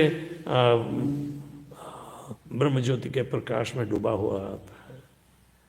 ऊपर वैकुंठ होता है, उसके ऊपर अयोध्या धाम होता है, उसके ऊपर द्वारका होता है, उससे ऊपर गोलोक वृंदावन होता है। कहने का मतलब है कि ये नेर अरविंदाक्ष विमुक्त मानिना तरी अस्त भावा, अस्त भावा यानी कि अध्यात्म का जो भाव है, भगवान को समझने का जो माध्यम है, वो अस्त हो जाता है। अविशुद्ध बुद्ध है, इनकी बुद्धि शुद्ध नहीं है, और इतने पहुंचे हुए गिरते हैं, क्योंकि भगवान का चरण कमल का आश्रय लेने वाले ही गिरते हैं। तो इस तरह पतंती वो लोग गिरते हैं, क्योंकि भगवान के चरण कमल का आश्रय नहीं मिलता। तो ऐसे अपने नित्य संबंध को नकारने की अपनी मूल त्रुटि को ठीक नहीं कर पाए हैं। इसीलिए, क्योंकि ये गलती तो समझदारी से हमें सुधारनी पड़ेगी। तो यान श्रुत्वा श्रद्धया मृत्यु मुंचते सर्वतो भयान। कृष्ण की शुद्ध भक्ति के विषय में केवल श्रवण करने से ही बद्ध जीव सभी प्रकार के भय से मुक्त हो जाता है और यह दिव्य स्वतंत्रता निश्चय ही नित्य है। तो हर एक व्यक्ति ये स्वतंत्रता भगवान ने दी है, दूसरी स्वतंत्रता नहीं, उसमें शायद अधूरापन होगा और कुछ ऐसे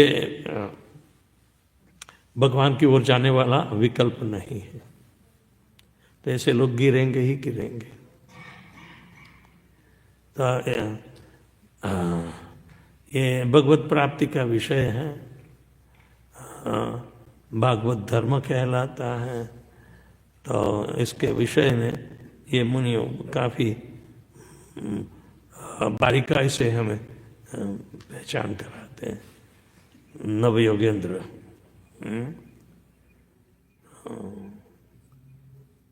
किसी को कोई प्रश्न है?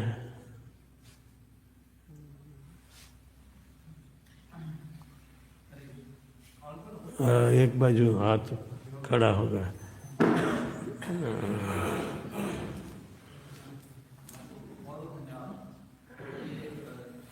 ओह, वहाँ पहुँच गया। महाराज जी बहुत बहुत धन्यवाद। जितना आपके शायद समझ में आया कि जो महाकालपुर है वो गिरिजा के नीचे ये भौतिक जगत में ही है और ब्रह्मज्योति उससे ऊपर है। तो महाराज जी ये जैसे ये जो ये विमुक्त मानिना वाले लोग हैं ये महाकालपुरा में ही अटक जाते हैं, ऊपर ब्रह्मज्योति तक कौन लोग जा पाते हैं? आप बृहद भागवतामृत में पढ़िए कि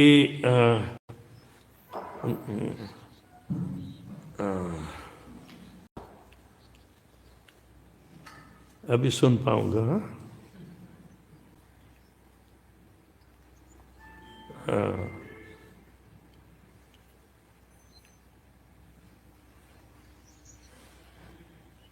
गोप कुमार भी भगवत प्राप्ति के लिए ही तो जा रहा था।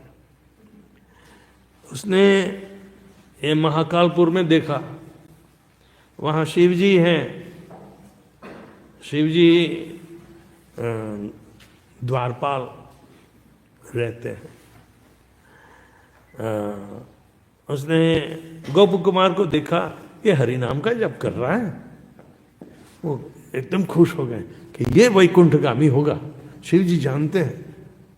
हाँ, वो कहते कुछ समझ पाए इसमें तो 4 विष्णुदूत आ गए और गोप कुमार को आगे ले जाने गए।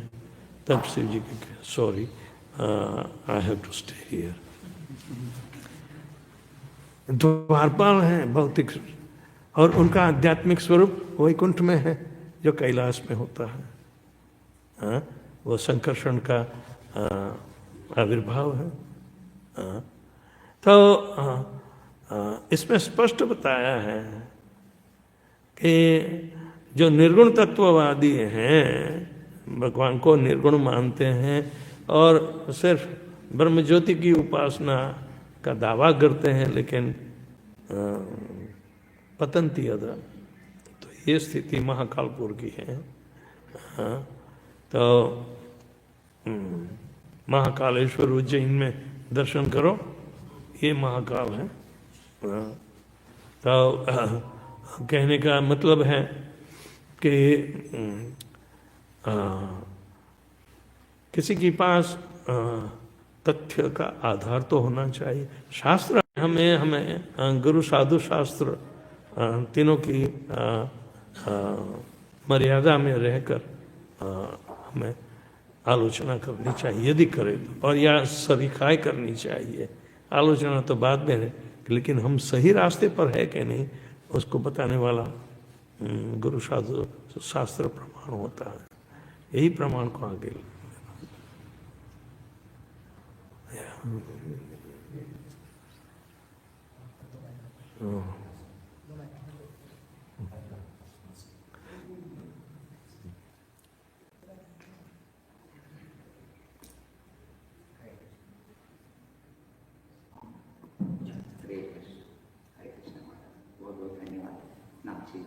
आपने पूरा व्याख्या की परपोट में जो था, ये परपोट में दो चीज़ें बताए थे, एक नम्रता के बारे में कि वसुदेव कैसा नम्र होकर पूछते हैं, और दूसरा भाई के बारे में, उससे भाई चले जाते हैं। तो ये नम्रता, जैसे साधक होते हैं तो कभी हृदय के अंदर सोचते हैं कि मैं आज से नम्र बन जाऊँ, ऐसे आर्टिफिशियल सोचते हैं। तो फिर क्योंकि अनिश्चित भजन किया रहता है, तो जब वो सोचते हैं तो क्या होता है कि कभी कभी उनको इंसेक्ट्स आता रहता है। जब वो प्रजर कुकर की तरह बहुत ज़्यादा हो जाता है तो फिर वो विस्फोट हो जाता है, तो सडनली वो उनका अलग रूप वो दिखाते क्योंकि वो टॉलरेट नहीं होता, वो स्वाभाविक है। तो उसके कारण वो दिखाते कि देखो मेरा नॉन डिवोटी साइड भी ऐसा है, आप आप मेरे को ज़्यादा इंसल्ट करोगे ना, मैं ऐसा करूँगा। मीन्स वो एक फेज आता है सबके लाइफ में। तो आर्टिफिशियली आप ये नहीं सोच सकते कि आज से मैं नम्र बन जाऊँ, और उसके कारण क्योंकि अनिश्चित भजन किया है। और दूसरा भाई जो है, भाई यहाँ पे प्रभुपाद जी ने परपोट में लिखा कि हम पूरा शरणागति भगवान को दे तो फिर हमारा भाई मिट जाए। लेकिन पूर्णतः शरणागति लेने के लिए हमारा भौतिक इच्छाओं के कारण पूर्णतः शरणागति नहीं होता, जिसके कारण हमेशा डर बैठा रहता है कि ऐसा है, क्या हो सकता है, कुछ भी। तो ये दोनों जो चीजें हैं जो साधक के लिए, जो साधक अपने जीवन में पूर्ण तरह से उसको लागू में रख नहीं सकते। तो मेरा प्रश्न ये है महाराज कि वो धीरे धीरे कैसा वो स्तर पे आए, एक साधक प्रैक्टिकल ISKCON के लाइफस्टाइल में कैसा धीरे धीरे वो स्तर पे आए। धीरे धीरे आए तो धीरे धीरे जाए भी, उतावली क्या है? माल पानी तो मिलता है, प्रसाद मिलता है, महाप्रसाद मिलता है। तो यदि उतावली नहीं है तो किसी ने बांध रखा है। बात जितनी तीव्रता से हम ये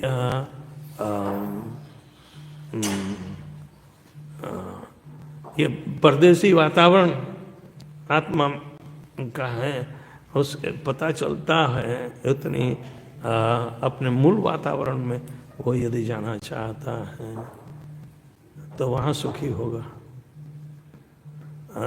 लेकिन उसको सुख की भावना नहीं, आनंद और सुख दोनों में अंतर होता है। भौतिक सुख क्षणिक होता है, तो ज़्यादा तो परेशान ही तो वो ज़्यादा परेशान रहेगा। तो जो सुज्ञ होता है उसको बहुत चीज़ें बताने की कोई आवश्यकता नहीं, वो स्वाभाविक रूप से इमरजेंसी क्या है वो देखता है। हम लोग फंसे हैं, एक परदेसी वातावरण में फंसे हैं जो अपना मूल स्वभाव का नहीं है। तो आप अमेरिका गए,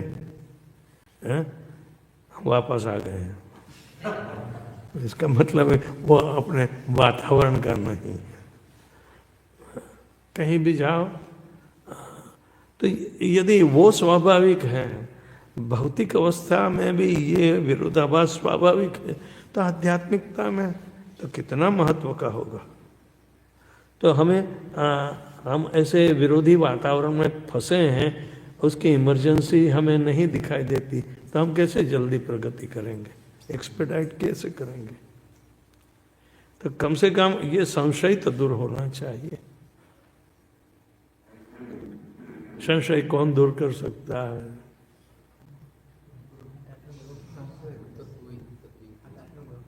कौन गुरु? तो संशय है तो संशय को मिटाना चाहिए। हम संशय चालू रखते हैं और जप माला करते रहे तो होगा क्या? नहीं। विरोधाभासी चीज को तो हटाने की, तो कम से कम सत के लिए बुद्धि का उपयोग करना चाहिए, नहीं कि असत के लिए।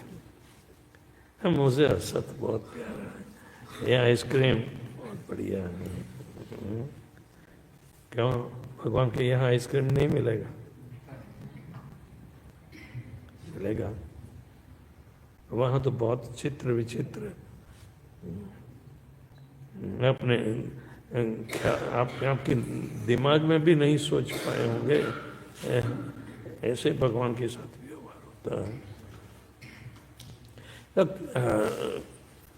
व्यक्तिगत रूप से देखें तो हम अपनी ये आवश्यकता को कितनी गहराई से समझ पाते हैं, उस पर ही तो आधार रखेगा ना।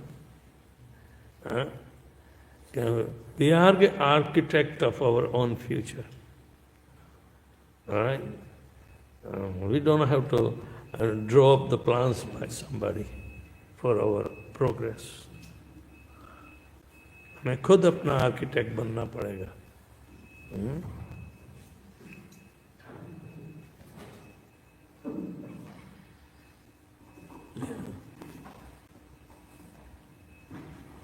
हरे कृष्ण महाराज, जय। इस अद्भुत अध्ययन के लिए आपको साष्टांग धन्यवाद।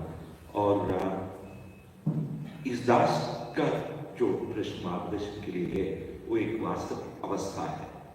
ऐसा एक परिवार है जिसमें सब लोग सोलह तो जाप करते हैं, मंदिर में आकर सेवा तो करते हैं, लेकिन उस परिवार के पास वरिष्ठ वो जो बाकी सदस्य वो जब गुरु आश्रय या दीक्षा लेने की सोच विचार करते हैं तो अपने आज्ञा कभी नहीं देते, और उनके आज्ञा प्राप्त हुए बिना ये लोग कोई आश्रय में दीक्षा में आने के लिए तैयार है। लेकिन जो भी सेवा हो वो करने के लिए संलग्न होते हैं और वो वरिष्ठ भी प्रोत्साहित करते हैं। एक तरह से कहा जाए तो उन वरिष्ठों की देहांत की दोनों तरह से थोड़ा तो प्रतीक्षा हो रहा है। ऐसी अवस्था में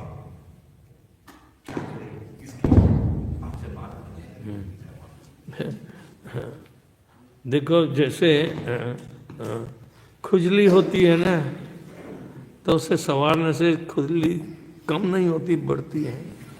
इसी तरह ऐसे ही बहुत सारी खुजलियाँ पैदा होती हैं। सिद्धांत तो इसमें कोई छूटछाट नहीं देता, क्योंकि इस सिद्धांत का परिणाम अवश्यम भावी हो उसको है। तो भगवान का ये प्रत्यक्ष अवगमम धर्म्यम सुसुखम कर्तुम अव्ययम पर विश्वास नहीं है, क्योंकि हमें प्रत्यक्ष अनुभव कराने वाली ये भक्ति की पद्धति है, हाँ, और सुसुखम है और अव्ययम भी है, हाँ। तो ये तीनों चीज का हम नापतोल नहीं करते, हाँ, तो कहीं गलती हमारी है। इसलिए अवगमम करना यानी कि क्रमानुसार आप पद्धति सर आगे बढ़ो, उससे आपकी सारी समस्या दूर हो सकती है। सबको एक सरी का परिणाम आएगा, क्योंकि यह अनुशासन, शिष्य बनना अनुशासित है। अनुशासन में हम कोई छूटछाट देते कहाँ? हमने तो कहीं पढ़ा भी नहीं है। आप यदि ये अनुशासन नहीं कर पाओगे तो ये करो। आप चॉकलेट आइसक्रीम नहीं खा सकते हैं तो वेनिला तो खाओ। ऐसी हालत है, हाँ।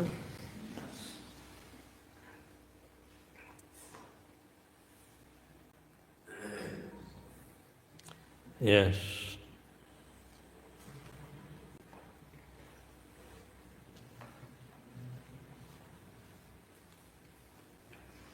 हरे कृष्ण महाराज जी, बहुत बहुत आभार। इसके बाद श्रीमद् भागवत महापुराण रूपी रस का पान करके हृदय प्रसन्न हुआ, किंतु व्याकुलतावश मेरा हृदय एक प्रश्न पर अटका हुआ है। आपने चर्चा किया कि एक भूखा व्यक्ति के नेत्र से केवल प्रसाद भोजन बस यही दिखाई देता है। वो मतलब सोचता है कि बस कभी किस तरह खाना मिल जाए, मुझे खाना है। इसी प्रकार ऐसा कैसे व्याकुलता है कि मुझे गुरु जी की सेवा करना है, मॉर्निंग प्रोग्राम में जाना है और बुक रीडिंग करना है, हियरिंग करना है, बहुत ज़्यादा सेवा करना है। इतना ज़्यादा व्याकुलता कैसे आए कृष्ण जी के प्रति या गुरु जी के प्रति या भक्तों के प्रति? ऐसी व्याकुलता कैसे आए? मंदिर का सुचारू रूप से संचालन करना, जो सेवा की आवश्यकता है उसकी प्राधान्यता दी जाती है। यदि आप इस ढंग से अनुकूल नहीं रहे और प्रतिकूलता समझते रहते हैं, तो आपकी सेवा के उत्तेजन कौन दे सकता है? आप ही चाहना वाली जो सेवा है उसके लिए कौन उत्तेजन? उसका टर्न आएगा तब तक तो बैठे रहो, तब तक तो दूसरी सेवा तो करो, है ना? चलो, यहाँ नाटक इत्यादि करते हैं कि नहीं? हैं? आप यदि बहुत नाच कूद करना चाहते हैं नाटक में, तो ऐसी कोई सेवा मिलती है तब तो ये पात्र बन पाओगे ना। तो उसी तरह हमारी बहुत सारी अलग अलग भावनाएं होती हैं, लेकिन मंदिर की आवश्यकता के अनुसार संचालन में यदि उसका निवेश हो सकता है तो अवश्य आपको लाभ मिलेगा सेवा करने का। नहीं तो थोड़ी राह देखो, यूँ है। आप किसी भी चीज में प्रवीण हो, लेकिन वो प्रवीणता प्रभुपाद जी के ये जो सूचना में यानी कि क्या क्या सेवा यहाँ मुख्य होनी चाहिए।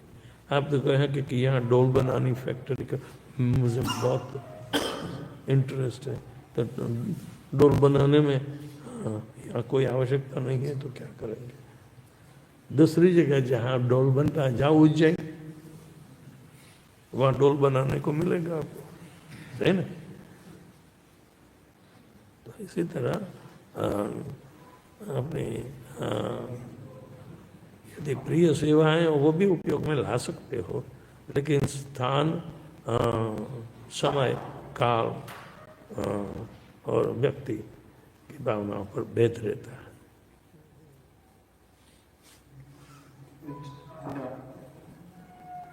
जी, जो तुम्हें तमोगुणी होते हैं उसमें भय और क्रोध दोनों होता है, तो जब उसमें क्रोध आता है तो क्या उसमें भय नहीं होता है? हाँ, क्रोध तुम्हें ही भय पैदा होगा। क्रोध तुम दूसरे पर डालते हो, लेकिन भय तुम्हें पैदा, क्योंकि वो क्रोध क्यों आता है? क्योंकि भयभीत है? क्योंकि भयभीत है। नहीं, क्रोध क्यों आता है? जो कामना संतोष नहीं होती, इसीलिए, है ना? कामना क्यों होती है? रजोगुण से। तो काम एष क्रोध एष रजोगुण समुद्भव महाशनो महापापमा नित्य वैरिणमय। तो क्रोध और काम दोनों तुम्हारे नित्य वैरी है, तुम्हें जीतने नहीं देंगे। ये भगवान के वचन है। अब थोड़ा उस पर चिंतन करो, उसको थामने का प्रयत्न करो। ओके?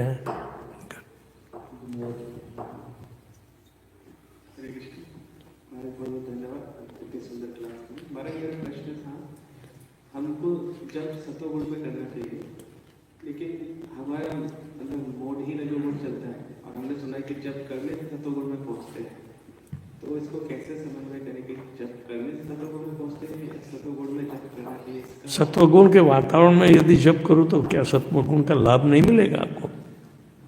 तो फिर 10 बजे क्यों माला करनी होती है? सुबह करो, जैसे मंगल आरती खत्म होती है माला चालू हो जानी चाहिए। बहुत सारी जगह, ये तो 8 बजे प्रोग्राम होता है, यहाँ 5:30 बजे हो गया।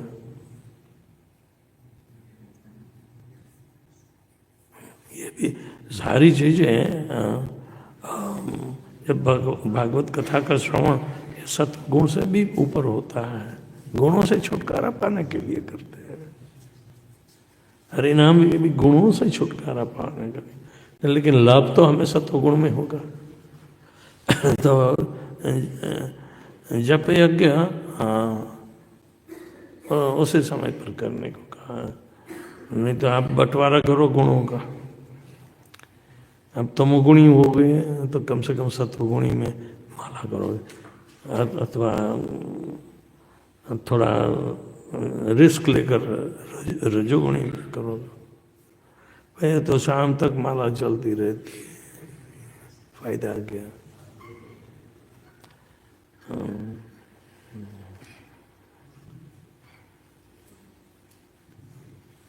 All right? जय जगत गुरु श्रील प्रभुपाद की